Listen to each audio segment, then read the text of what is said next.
Welcome back to the Abundant Practice Podcast. I'm your host, Allison Pereira. I am here with Kim Wheeler Poitevien. She is one of our one-on-one consultants here at Abundance, and we're going to be talking about what it was like starting practices as moms. Um, there's a lot to talk about. We've also got a free training later this month that we're going to go in a little bit deeper, but we wanted to hit some of the highlights for those of you who are already parents and you're considering private practice, or maybe you're considering getting pregnant and you're in private practice, or maybe you want both kids and a practice in the future. This is something I want you all to listen to. So thanks for being here, Kim. Thank you for having me. Yeah. So can you kind of give us the breakdown of like, what was your timeline with private practice and having kids and all of that?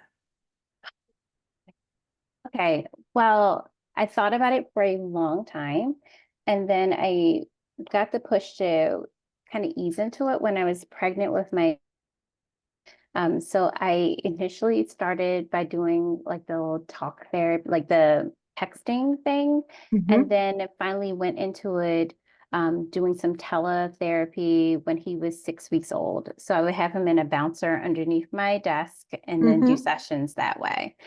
So that was when I eased into it. But I did the groundwork for it by starting an LLC, getting those things and doing the research, honestly, probably a year and a half before that.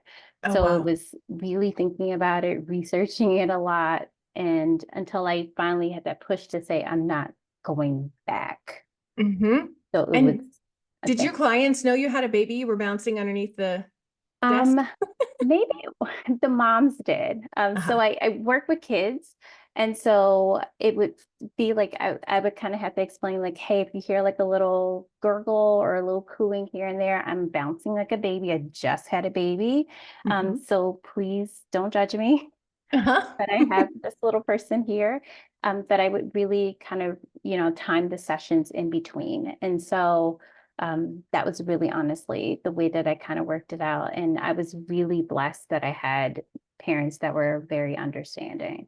Hmm. Amazing. Yeah. And so when you were doing the text therapy, I'm assuming that was not through your own practice, that was through one of the platforms. It was through one of the platforms, and that was one of those ways where I was kind of easing into it and seeing what it would be like to kind of manage my own schedule. It brought in a little bit of extra income while I was kind of still working and doing some other things. So I could kind of get an idea of how it would be, to actually kind of navigate. And then I realized that that wasn't necessarily what I wanted to do. But I didn't feel like I had that pressure of maintaining an entire caseload while I was pregnant. And I also had pretty difficult pregnancies. So I was kind of worried about leaving a whole caseload if I got really sick. And so that helped me to ease in a little bit too. Yeah, yeah. And it blipped out a little bit when you were talking earlier. Was this your first, your second? Like, what was the timing with private practice? So this is my second son. So Mhm. this is when I actually jumped in and actually did it. Yeah. Got it. Okay. Yeah. And so I'm thinking about just balancing work and life. And like there you were literally like bouncing a baby while you were doing Yeah. therapy. Like there is an Yeah. interesting balance that often has to happen um, when you're in private practice, depending on your childcare situation. I know this is something you and I just chatted at length about when we were talking about this podcast and the training. But there's so much balancing that we have to do and figure out, and it shifts constantly based on the baby or the child's schedule, which is always shifting. So, Yeah, definitely. And it's it'd be ideal. I mean, I know you and I talked about this, that you were able to kind of do daycare. I had a person who was able to nanny for me, my neighbor, until it imploded, which is why my son was underneath my desk. mhm. And so then I had to kind of figure out a way to make that work. And then I went through a whole stream of lots of inconsistent sitters and nannies. And Mhm. so that was really difficult, and it makes you look really unprofessional. And so that was, that can be kind of a challenge. And so I had to learn how to schedule my days, and figuring out how to work with my partner and other people around on how to stack my day, who can watch my sons while I was at work. Um, and that pressure of is anyone going to take me seriously, or am I actually going to be able to make it through, you know? Right. Yeah. Yeah. It's interesting because we did have daycare at one point, but that was like after a move and all these things. When I first had my daughter, we had a nanny who just didn't show up one day anymore.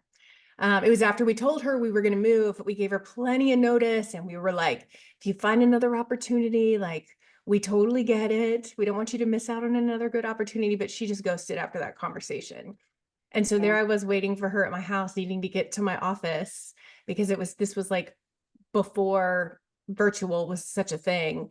Yeah. And like ended up bringing the baby to the office because there just wasn't time to get in touch with my client and get to the office in time and be like, I'm sorry, like I can do this, but she'll be here and she's too young to understand what's happening. But um, it makes you look really unprofessional. And luckily, like your clients like you and they trust you and they are not quick to judge if they've been seeing you for a while. But if that was a first meeting with a client, that would have been really bad. Yeah, definitely. I mean, I have some wonderful stories about, sitters dropping my kids off at my office while I'm in mid-session. Oh, lovely. Wonderful. Yeah. So, it's been a journey, and Yeah. it's a wild ride. Yeah. So I would say for people who are not yet pregnant, Mhm. those daycare lists, like get on them the second you know you're pregnant. Mhm. Like Yeah. don't even wait for the first trimester to be over. No, Get on no. daycare lists. Tour them. Yeah, definitely tour them. Check to see how long um, when pickup and drop off is. Mhm. It's a big thing. What the policies are for taking off vacation.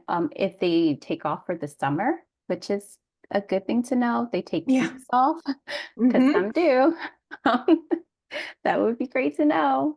And that way you can actually plan your clients and your vacation time around that, and be prepared for how much it actually costs. Right. Because that's another thing there. Yeah, Yeah. absolutely. And it's Yeah. one of those things that like now I compare everything to what daycare costs. Like we were looking at a private school and I'm like, oh, well, that's like daycare. That's fine.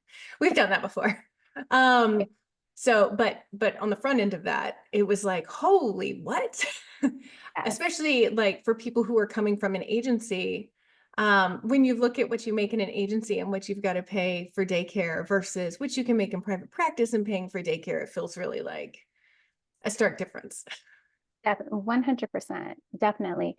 It, you have the flexibility in private practice and you can kind of change your hours, but in that, you also have different childcare needs sometimes. Mhm. Or you may feel that you have to have stronger boundaries with your work hours too. So Mhm. it has to be that where before kids, you could be like, oh, I can see clients until 7 or 8 o'clock, or you feel really free and you feel very flexible. You do have to be a lot more strict about what your hours are and what you have to do. And so, but it's a lot easier also to hold those boundaries too, and people can understand that and say, okay, well, you have kids. So where sometimes we may be a little bit fearful of, someone not wanting to see us anymore because we're parents, we can say, okay, well, that person doesn't necessarily fit into the scope of our practice anymore because our needs change, our values change. And so that no longer serves us anymore.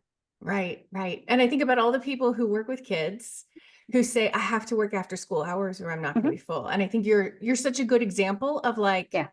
that's not necessarily the truth. You can No. prioritize your own family. Yeah. Yeah. And therapists, and again, right, because I work with children and teens, and there are a lot of child therapists who work like a 9 to 5 where they stop at a certain time.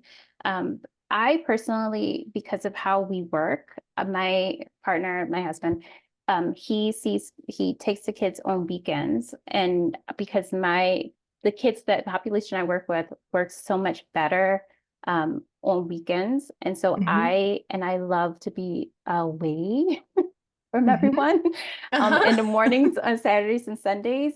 that I work with neurodivergent kids. And so they aren't that great if they miss school, and they're not that great at the end of the school day after school, but they're phenomenal on Saturdays and Sundays. And so that's when I stack my days. Mhm. So that's what I do. So I get to do pick up and drop off for my, which is great. I get to do all of those things. And so I have that flexibility to take them to after school activities. And I only work one weekday out of the week. Mhm. So I can make my schedule however I want to. Yeah. And so I don't want people to hear that and hear, well, if I want to be in private practice and I want to see kids, I'm going to have to work the weekend. That's not what we're No, saying. not at all. This is just how it works for me. But other people work really well by stopping their day at 4 o'clock or 3 o'clock. It really Mhm. honestly depends. And so there are many other parents who say, okay, well, oh, that's amazing. You work this. I have my other kid and another therapist who sees people up till 3 o'clock, which is completely normal. You can do whatever it is that you need to do to fit within your schedule. It's just what works for me and what works for Mhm. my family. Um, but that's the beauty of it, is that you have a structure, you have a time. But if I changed my schedule, my clients all understand, hey, I can't do Tuesdays anymore because my sitter just no showed, which Mhm. happened this school year. And Tuesday's off the table now. So everything shifts to another day. And they're like, okay, they understand that. Yeah. Yeah. Yeah. Um, and I think about that with couples therapy too. A lot of people have told themselves they have to work after work hours in order to make that happen, which you don't. You don't. You can absolutely work during like the school day if you want Yeah. to. Yeah. And that's what I've always done. I always work during the school day or the Yeah. daycare hours or whatever. Um, I think about like the benefits of outsourcing when you can, when you're a parent and in private practice, because there are so many little things that we end up doing in order to either um, keep up with the clinical side of things or the marketing stuff. Like there's just a bunch of stuff to do. What are some things that you have outsourced or life stuff? That's another thing. Life stuff, definitely outsourcing, groceries, like Hmm. basically like running and having better systems about things, even in just like household things and just having scheduled and blocked off days to do particular things.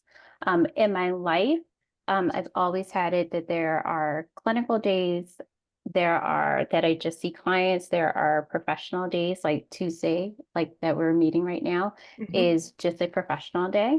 So I run my staff meeting for my team. I do any other things. I do consultation calls and all my boring stuff. Hmm. So I have admin days, I have professional days, I have visionary days. So I'm really thinking about marketing.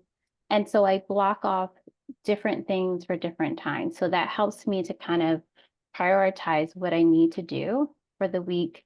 And for outsourcing, I need an assistant to do a lot Hmm. of those things. So if I need to collect for billing, that gets outsourced. If there are like these small, like little dinky tasks that really would kind of take up my time, they get sent to my assistant. I make a list and a to-do list of things that really would be bogging me down throughout the week. And then that gets sent over to Molly, and then she can take care of that. If there are other things that I really can't necessarily handle, that are personal, they kind of get on the list, and I block off a time, maybe like in a month, that kind of gets taken care of and is prioritized that way. Because I do have a pretty busy schedule. So that's Yeah. really kind of how I chunk my time. That works Hmm. for me. Yeah. And you are a group practice owner. You weren't Yeah. when we first worked together. Yeah. Did you have an assistant before you owned a group practice, or did that come later? I did have an assistant right before I started a group practice, and it was a learning curve on learning how to delegate because I still struggle with Mhm. that because I have so many things that are going on in my head. But I didn't, and it really would have honestly helped me a lot had I had an Mhm. assistant like a little bit earlier than that, and would have reduced my stress exponentially. Yeah. Um, yeah. Yeah. And I think like the reticence most people have around hiring an assistant is the money piece, right? Yeah. So how did you logic your way through that while momming, while like seeing clients? Yeah. Because I saw the amount of money that I was losing by not following up with like no-show fees, cancellation fees, rescheduling, going through my inbox to follow up with inquiries, because you're losing so much money that way because you just don't have the time to wear all of these hats. And Mhm. so if I would kind of look at my EHR, which I also invest in an EHR that has reports that I look at everything. So I can see the money that I'm losing. I can see what I generate each month, what I can do, and I actually have targets for it. So I can see a trend and I want to stop it. Then I'm like, okay, well, I'm missing out on this. If I spend this amount of money, which could be like $1,000 for the month, um, then I can pay for, her salary, but I can also get like 1,000 or $2,000 back into Mhm. my practice. So Yeah. it's actually worth it. Also, it reduces my stress too. So I'm not spending the time, my kids aren't like looking at me like, Mom, you're on the computer again, you're on the phone again. Like, Yeah. I get my time back. And that's worth it too. So there's always going to be something. It's either going to be money costs, or it's going to be time costs, or it's going to be an energy cost, but you're going to be spending it in some kind of way. So I have to Mhm. figure out where I want to spend it. Right. Right. And I think it also, when you have more demands on your time because you're a parent, like that's just, if Yeah, anybody's life plus kids is going to be more yeah, time and energy demands. exactly. It's easier to make that choice probably than some of the people that I work with who don't have kids, who are like, well, it just takes me 5 minutes and I'm just sitting here watching, TV anyway. Or um, I think that it's a way in which when you have more limited time resources, you Yeah. can, it helps you make this decision faster. Um, Def- and you just got enough running around in your head in general. All of us do, whether you have kids or not. There's enough running around in your head that, like, to be able to outsource some of these things means you have more peace. Definitely. And I went through a time where I wasn't using assistance efficiently. And I thought that it was the assistant's fault, but it was really me because I wasn't delegating and Mhm. I didn't really know. And then I ended up having to have a surgery and I was laid out. And my team was like, oh, we don't really know what to do. And as a group practice owner, your employees almost then it's like a whole other set of kids. And so they're Yeah. asking for things. And so I was like, I need somebody else to take care Mhm. of things. So it was also good to have a point person so that if cards are declined or you need to get hold of someone, I'm like, please don't call me. Like, you Mhm. need to email this person. This is a person that you do. And I needed a different point person. And it's great because I'm like, I don't get those calls. Like, just call me for clinical stuff, call me for really major stuff. Oh, someone wants to like sue us. Cool. Call me for that. But don't call Mhm. me because like you can't like find a key or something. Like, I mean, I can't help you with that right now. Like I'm making spaghetti. Like, Right. Yeah. Yeah. And I think there's kind of nothing like shit hitting the fan to help you realize, like, yeah, the things that I'm being asked to do are the things that I need to do, not things yeah. that require me. Right, right. Yeah. Whereas before you feel like you have to take care of every single thing, and you Mhm. don't have to take care of every single thing. And that's, you blur the lines. And I think we were talking before also about like when you work virtually, versus when you are working, in an office and kind of how you don't have like boundaries for when you start work and when you stop work. And it's those things like when do you start, when do you stop? Like you have to have really, really, really strong boundaries about when is work time, when there isn't time, when you're off work, when you're on work. My kids hold me accountable Mhm. consistently. Like yesterday, I was supposed to take my son to jujitsu, and there was like the like work call that I was taking care of like in my driveway. Monday is my day off, but it was an issue I had to take care of. Mhm. And he's like, I hate work calls, Oh. and I'm just like, I hate them too. Like Mm-hmm. but other than that, they hold me accountable. Mondays are my day off, and I don't typically call, and my staff call me and they're like, I know that you're off. I'm so sorry. This is, an issue. And so I'm very clear about boundaries. I don't touch anything from work. I don't look at emails. I don't, which I'm probably like one of the few therapists that doesn't look at stuff on Mondays, but that's from my That's time in great. psych because Mondays are crazy. I let people cool off until Tuesday. I like it. I like it. I'm like, it can't be that crazy. Yeah. But yeah.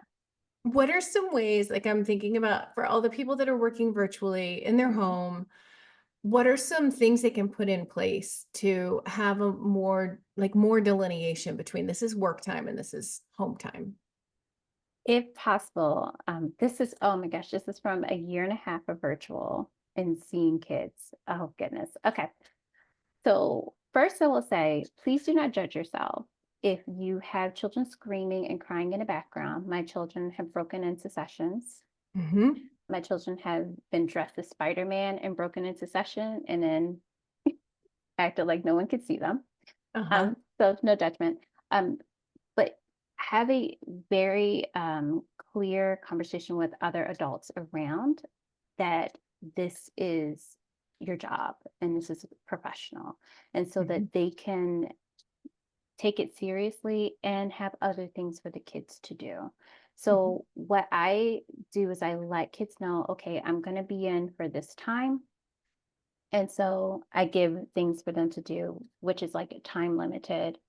um, I also make it so that I don't go into my office unless I absolutely need to go in there. Hmm. So that is it. Like, so I'm in my home office right now. There is no other reason for me to be hanging out in here other than that. I just don't.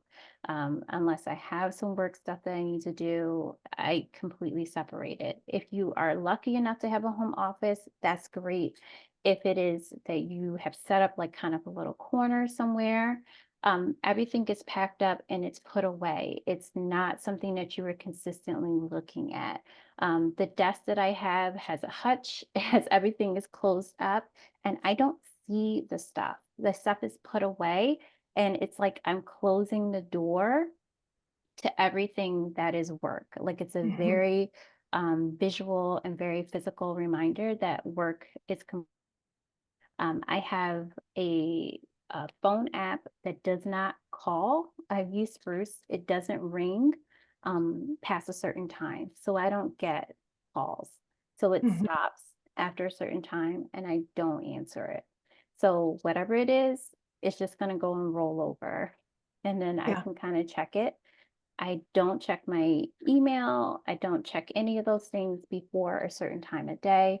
And I don't check it. I maybe check it once a day on the days that I'm off, just so that I can make sure that nothing is blowing up.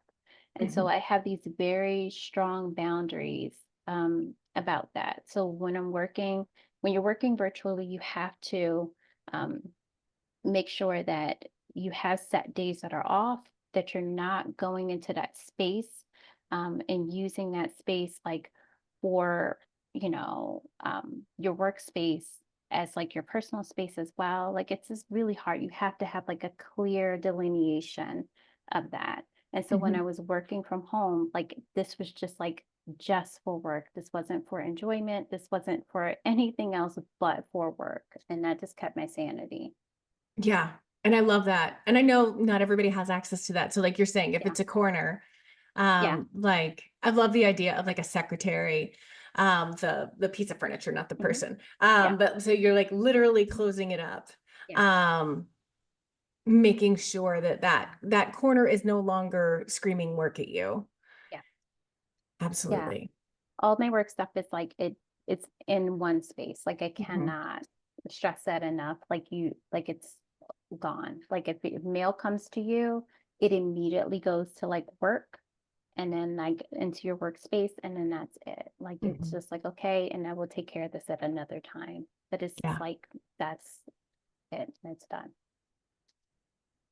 I'm curious too around boundaries around emotions, because being a Mm, parent is hard, being a yeah, therapist is hard, being a human is hard. Like, it's just yeah. a lot of hard going on. Um, how do you how do you manage your nervous system when you have and, being a group practice owner is hard. How do you manage your nervous system when you have so many people needing you? Mm. I do tapping, bilateral stimulation, meditation, and since I've worked in the field, I just de-stress before I even enter into my home. So I've been like a social worker for 22 years. Oh my gosh. And so I've always worked with really intense populations, and I just don't take it into my home.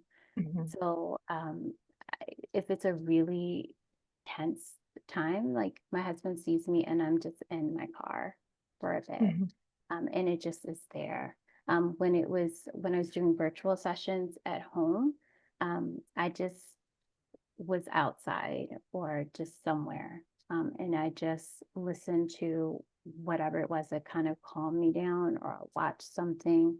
But I need at least 10-15 minutes to myself because I just mhm, need to regroup.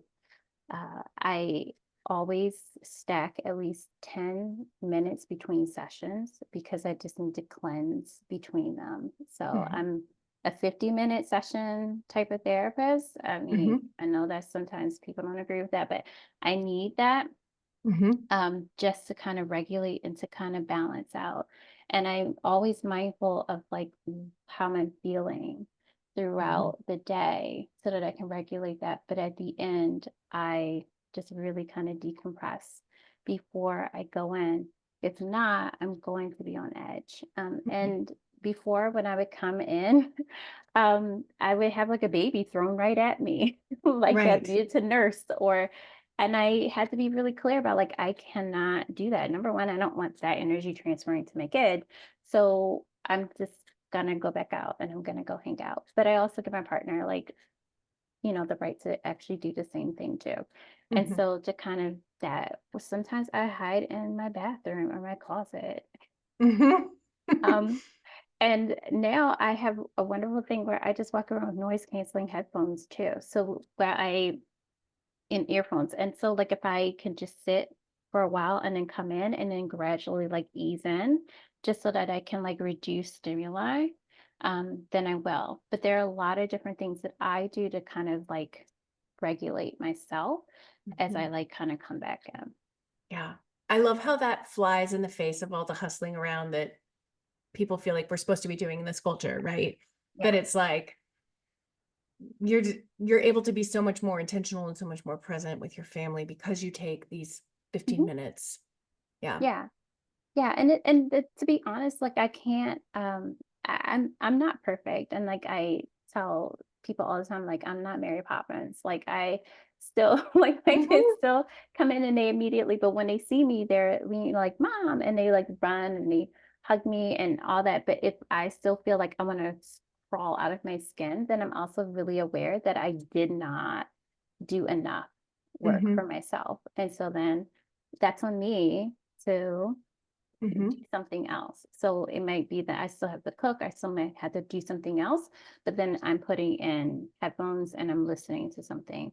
Or I might say, hey, but like I'm going to be listening to this, but you can hang out with me and do this thing with me. But it's me, I have to be more aware of like Yeah. where I am in my state. I love it. Awesome. Well, we didn't get a chance to talk about things like maternity leave during this, but we will absolutely be covering that in the training later Yeah. this month. If you're not already in the Abundance Party, then come and join us. We've got a coupon code for you in the show notes, and then you can come hang out with us live while we have this training. So thank you so much for being here, Kim. I appreciate it. Thank And you for having me. yeah. And if y'all want a one-on-one, go to our website. Kim is does one-on-ones with folks there as well if you're wanting help building your practice. All right. Yeah.